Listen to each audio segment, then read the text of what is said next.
So now that we've understood the effect of temperature, and also something interesting I got from Elizabeth is that the thermal time is interesting, but you see there are limitations at using it blindly to predict the phenological stages. But now that we've understood the seasonal effect on the phenology, let's look at the seasonal effect on physiology. And more specifically, we are going to focus on stage 2 and stage 3. Obviously, during stage 2, what you want is the establishment of a nice, functioning canopy. Therefore, you want to avoid the onset of stresses during period 2. But the catch-22 is that once you've established this canopy, you'd like to benefit, particularly for red varietals, of moderate deficits, whether in nutrients or in water supply, in order to benefit the composition of the berry. So what are the plant-based indexes that we can use in order to characterize early on the plant performances to get some early insight in terms of how the fruit composition potential will unfold? This is what we could have done with shoot growth, but today I'm going to focus with nitrogen uptake and leaf area development. So those are basically the two indices that we are going to discuss, with the goal in mind that as long as we remain within a uniform area, so that when we are looking at plant indexes, we are not mixing plant coming from a very weak spot with plant coming from a very vigorous spot. So we are only looking at how, given the uniformity of the vineyard area, the passing of time, the passing of climatic conditions and environmental stresses is modulating the plant physiological response. So the context, well, during period 2, where we get most of the biomass being synthesized at the aerial part, we see that basically 15, 16, and 17 are cruising along. We are in the same level of average in terms of climatic condition that we have seen in 2012. Okay, so nothing really out of the usual. So we are going to analyze those two plant indexes with the mindset that heat accumulation profile is similar to the previous 2 years, and that the warming that we observe during period 2 is typical of what has been observed since 2013. The question now is how those environmental stresses shaping the vine development. We know that a complex combination of water, nutrients, and light drives leaf area growth, but as different level of growth has been reached, different level of needs arise from those different level of growth. So this is why timing of leaf area growth and timing of phenology drive the needs, and then the severity of the need drives the severity of the deficit. So what do we know about nitrogen? I think nitrogen is important because we speak a lot about water, but what's happening with water is that when we have drought during a winter, or when we have a lot of water during a winter, it changes microbiological activities, therefore it changes the amount of nitrogen that is initially available, as well as other compounds. So maybe what's going to come as a consequence of drought is that there are going to be some disorder in terms of nutrient uptake, let aside from disorder induced by purely the lack of water. So that's why it's important, I think, to start developing an understanding of how right now the nitrogen and the other nutrients along it are developing into the plant, so that we can respect the timing of when nutrients are flooding into the plant. And this is a typical nitrogen kinetics that we observe. You see that around 400 growing degree days, when we've reached bloom, the nitrogen is going at full speed as it populates the leaf and really concentrates even along the stem. And then around 600 growing degree days, there is a decline until we reach a peak value, which is the maximum level of nitrogen distributed along the leaves, that will set up the stage for photosynthetic activities and later on yeast assimilable nitrogen into the fruit. Okay, I think it's because it's trying to ask the network, so I'm going.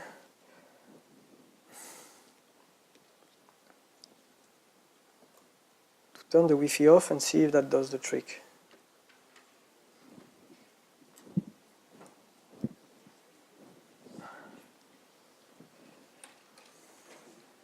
So what's... The winds of technical innovation may not be with us today. I do apologize.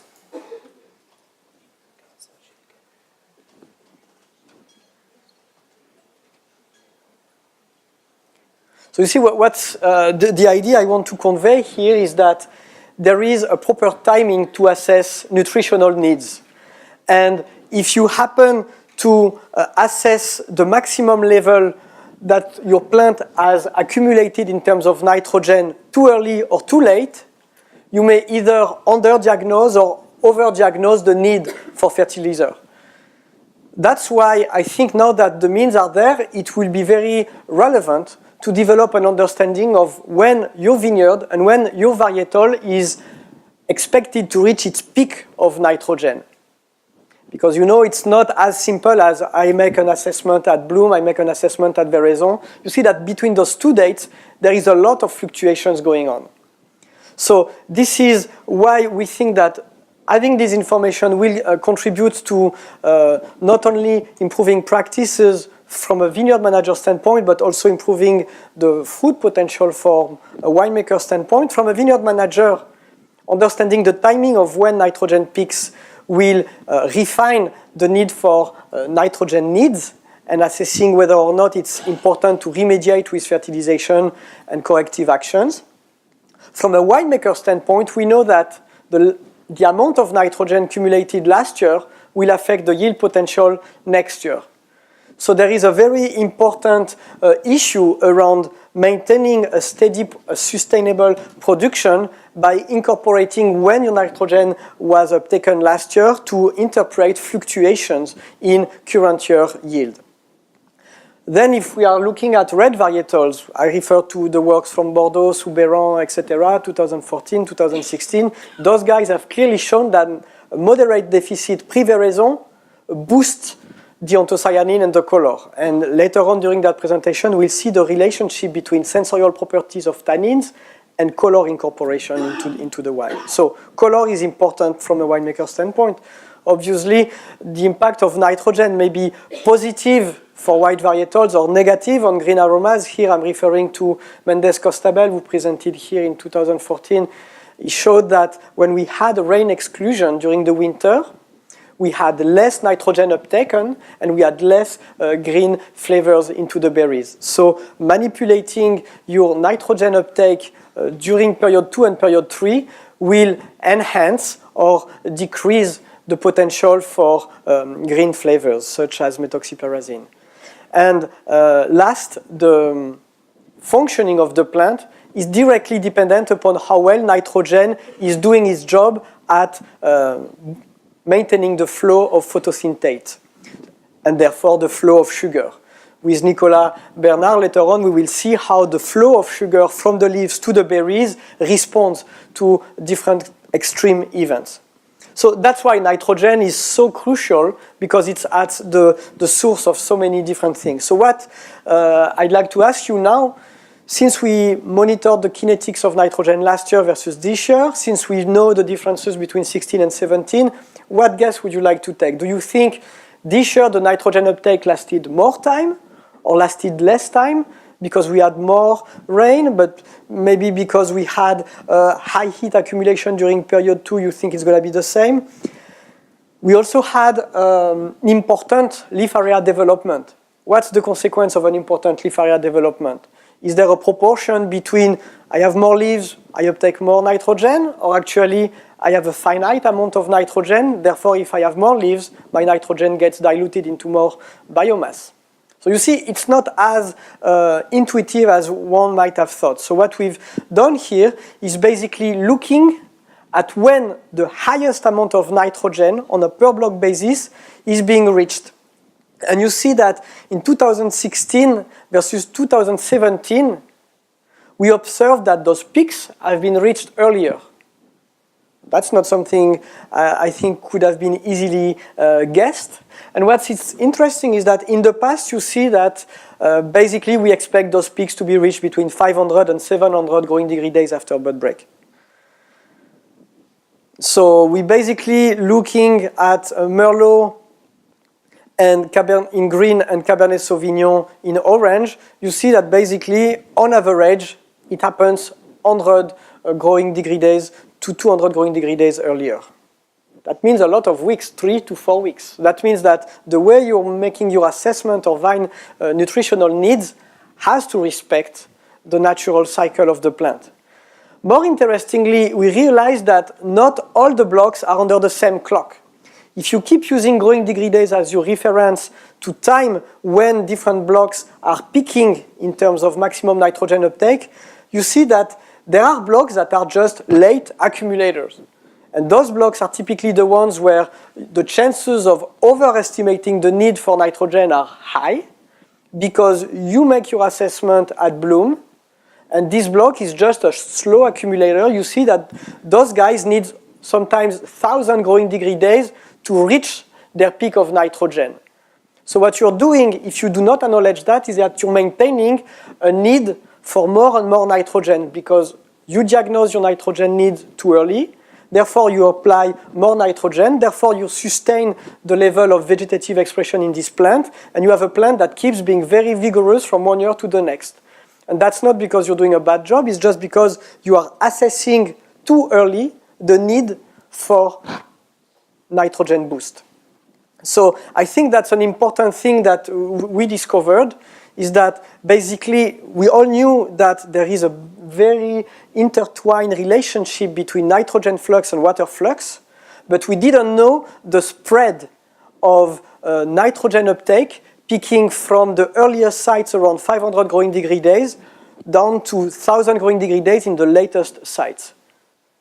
So it's going to be interesting, I think, in the future to fine-tune the distribution of nitrogen within the plant by acknowledging that different varietals and different vineyards have different time profile. So those are the basic conclusions from a nitrogen standpoint. In 2017, we observed an earlier flush of nitrogen into the plant. So 2017 hastens the onset of vegetative development and nitrogen uptake. We also observe a stronger disparities in the timing of when that peak of nitrogen was being reached. Last year it was more regrouped. This year it was more scattered all over the place, which is directly, I think, an application of what Elizabeth showed to us. You see that with time and with warming temperature, we observe a greater scattering of phenological dates. Some are going to be delayed, some are going to be enhanced, where we observe the same thing in terms of nitrogen distribution. So the practical take-home for 2018 is that plan the assessment of your nutritional needs according to block-specific parameters. Ask yourself the question, is your block an early or a late nitrogen accumulator? Therefore, you have an incentive to avoid overestimating or underestimating your nitrogen needs. And keep in mind that it has always carryover effect on next year yield. And from a winemaker standpoint, by having this early knowledge in May, June, you get an early sense of what is to come in terms of fruit ripening kinetics. So that closes the chapter around nitrogen flux. Now, what does maintain the flux of nitrogen? What carries the nitrogen from the root to the leaf is really the engine of the plant, and the size of this engine is what we call the basal crop coefficient. So I know it's a concept that is used in many different aspects. Here I'm not talking about the vineyard crop coefficient. I'm just talking as if my plant was a car, and I'm trying to characterize the horsepower of this car. Is this plant really effective at pulling water out and transpiring it in the atmosphere, or is it rather a slow drinker that doesn't need to pump a lot of water out on a daily basis? The KCB is expressed as a fraction of the climatic demand, and when it's high, it means that you plant when it doesn't have any moisture deficit, has a maximum level of transpiration that is high. That means a lot of water will go out of this plant if the KCB is high. Explaining the KCB is difficult. There is a lot of studies going on because it's a complex mix of how much light is being intercepted, what is the leaf thickness, how light is being distributed, how much nitrogen and photosynthetic activity there is, how does the stomate adjust their size according to environmental stresses. So all of that contributes to setting the KCB. So that's why every season has a strong footprint on the KCB. And I wanted to share with you this concept as it's publicly available in the literature. So here the work from Poblete Echevarria in 2013. You see orange is what the Food Administration Organization has used as a reference to see days in, days out how much water the plant needs. So the orange line tells you that from 0 to 400 or 500 growing degree days, the plant is increasing its size, therefore it needs more water to sustain its physiological performances. And then it flattens. There is this plateau from 500 to 1000 growing degree days because the plant size is steady. And then before leaf fall, you see in orange that the level of water needs decreases. And so the orange comes from old data, Lysimeter data, but it's what today sets up the requirement for water. And that's why we have an incentive to use more water than the plant needs. When the author of this article did the same monitoring with sap flow, so really monitoring how much water the plant was losing, they see that the plant needs much less than what those models predict, so which is a good news considering the drought. But you see that we have the same shape. So the plant water needs increase up to 420 growing degree days, flattens, and then decreases. So essentially, helping the plants to perform well is helping the plant being always under or at that green level. So bear in mind that it's not necessary to make the plant at full transpiration all the time. The plant can sustain a deficit, but this is the upper envelope in green that we try to assess. So our KCB that we've analyzed across all the sites we monitor in Napa Valley tells you here in green the peak value. You see at 420 degree days we reach a peak value, so that's the maximal amount of water, the maximal amount of transpiring leaf area that is met. And what we've done was looking at all the sites over all the years where we've been monitoring those plant-based water and characterize the footprint of the season on the maximal transpiring leaf area size. And you see that 2017 is very much like 2011. So there is no big surprise really, because we all saw that the shoot growth rate was relatively fast. We had a lot of laterals. We know how to explain that because we had a lot of winter during a lot of water during the winter. But what's remarkable is that we reached similar level to 2011. So the next question is, okay, so in 2011, I kind of remember how much water requirements my plant were needing. But here, that's the catch-22. You see that those needs were met a month earlier. So while in 2011, we reached those very large transpiring leaf area size after the solstice, we hit those days in 2017 as early as early May, or at the latest site, mid-July, but really on average, we were hitting those points towards the end of May. So the plant had almost 3 more weeks with very long and very warm days to transpire in a season where its size is extraordinarily large, which means that the rate at which water will be depleted from the root reservoir will be faster, which leads to this counterintuitive fact that in spite of the very heavy winter rains, we saw some significant water deficit pre-veraison, which is a bit counterintuitive, but it's easy to explain when we look at the timing when the maximal transpiring leaf area size has been reached. And this is again a footprint of the warming of the seasons. So to wrap up, in terms of water, like I did for nitrogen, maximum value of KCB have been reached earlier in 2017, but are similar to 2011, which means that there is a potential for greater water deficit. More water use is observed earlier in 2017. You can combine to that the fact, I will discuss in a minute, that there was a very strong atmospheric pressure because we never had during period 2 and period 3 so much heat waves. So that made the things even worse in terms of hastening the onset of water deficit. Then about the intertwining between nitrogen and water flow. What was very interesting was to see that we knew we had a lot of nitrogen initial pool because we had a lot of water, therefore a lot of conversion of nitrogen to be plant assimilable nitrogen before period 2 and period 3. However, in sites where water deficit kicked in, nitrogen supply was in deficit, which means water rules. Its water deficit has a stronger footprint on nitrogen. You may have a lot of nitrogen available in the ground. If water deficit kicks in, there won't be any compensation because there is a greater concentration of nitrogen in the ground. So, which is also counterintuitive.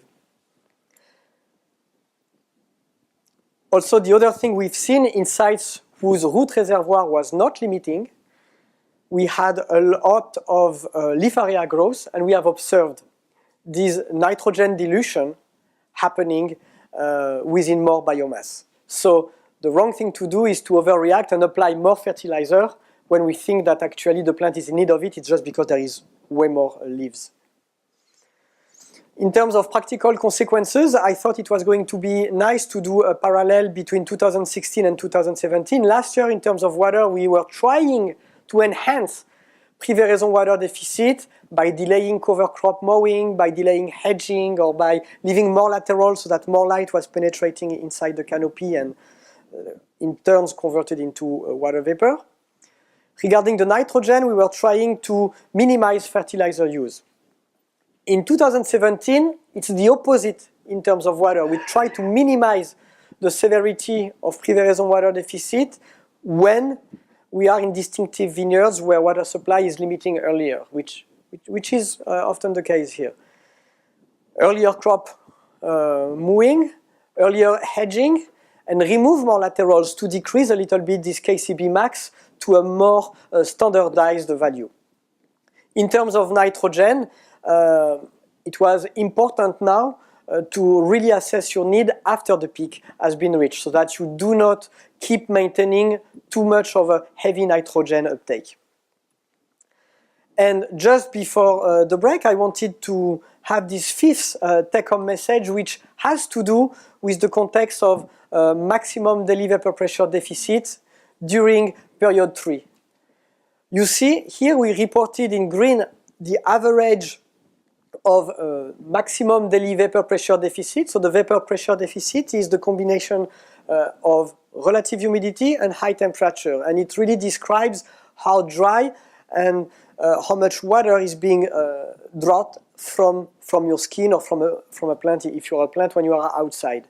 And you see that since even 2014 we never had so much vapor pressure deficit, whether we look at the mean or the driest sites of Napa Valley. The question I'd like to ask, besides the fact that it draws more water out from the leaf area, is what are going to be the consequences of those heat waves on the fruit later on? Two things to walk away with. It may increase the cavitation risk. Last year we've discussed how having very severe vapor pressure deficit could break the water column, and with irreversible damages, the plant cannot necessarily recover even after an irrigation post a heat wave. But beyond the fact that the photosynthetic activity of the plant might be negatively affected, green berries are also suffering irreversible damages. And I'd like to refer to the work published in Australia last year. The people have looked at sensitivity of green berries versus red berries after veraison, and the moment in time where the berries are more susceptible to heat is when they are green. There is no green berry survival after 43 degrees Celsius. And you'll see at the end of this presentation, we had a lot of days where we were reaching those temperatures. So the consequences on fruit ripening I'd like to ask is, okay, we've seen so far that the conditions were favorable to plant development, nice, with a moderate water deficit likely to kick in some distinctive sites. So everything is in the green, really. We are looking good. However, 2017 is dangerous because of those extreme heat events. So the question we're going to tackle after the break is how does high VPD and high temperature will have a footprint on the fruit ripening. I wanted to start with two of the questions that were asked on the Slido. And one of the questions was, are you assessing nitrogen uptake based off PECIOL reports? And in fact, no, that's not how we do. As I was saying, if we want to understand how the passing of the climatic conditions affect plant performances, we need to stick to the same plant. Therefore, we need to use non-destructive techniques. Specifically for the one of nitrogen, we are using a bioluminescence. So basically, you come with a machine that looks like a hair dryer. You apply it on a population of leaves, say 100 or 200 leaves, and you blast light onto those leaves. And by doing that, you excite them, and they re-emit light. And what we are looking at is the spectrum of the light that is sent back by the leaves after it has been illuminated. And by analyzing this spectrum, we can actually look at the peak of nitrogen. And by repeating those measurements every week or every 3 days, we can look at the time profile and see the speed at which nitrogen increases its concentration within the leaf, and after which point the concentration of nitrogen reaches a plateau, and after which point it declines if that's what's observed. We can also observe if applying a fertilizer spray, for instance, is effective or not by looking at after application whether or not we see this increase in the PECIOL, and obviously we in the limb of the leaf. So of course we couldn't do that if it was a destructive sampling. So this technique is called fluorescence, and it was published in 2015, I think, and that's what we implement in the vineyards now. The second question was how does the peak of nitrogen uptake compare across different rootstock, and are drought-tolerant rootstock responding differently? So this very question was asked in Mendoza in 2017 at the GESCO. There is a very nice paper published right now. I'm going to put it on the blog very soon. And the answer is yes. The peak of nitrogen over a large range of rootstock goes from 7 to 18. To give you an idea, in Napa we are on average at 12, which means that depending upon what type of rootstock you are going to select, you're going to either inflate or deflate the potential of your scion to accumulate more or less nitrogen. But on top of that, you have also to account for varietal-specific nitrogen peak, which is also hugely variable. If you look at a Sauvignon Blanc, which is around 18, versus some Grenache, which are more around 8. So you have two factors that modulate the potential for nitrogen uptake.